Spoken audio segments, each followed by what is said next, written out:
жерде душевой кабина.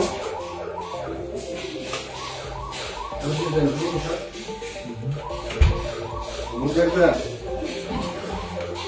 мүмкіншілігі шектелгендерге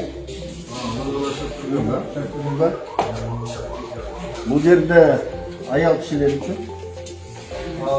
бұл жақ болса эркек кишилер үчүн. Мына жерге атайын ошол кат-кабарлардын баардыгы коюлат.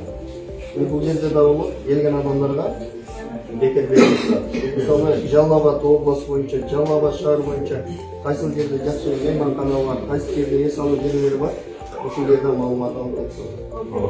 Мен Жалал Абад шаары баягы областтын борбору болгондугуна байланыштуу табиаты коз, жаратылышы сонун жерлерге ушул жерден биз маалыматты берип, ушул жерден биз направить эткенге ыңгай түзүлөт да, өтө сонун болуп атат.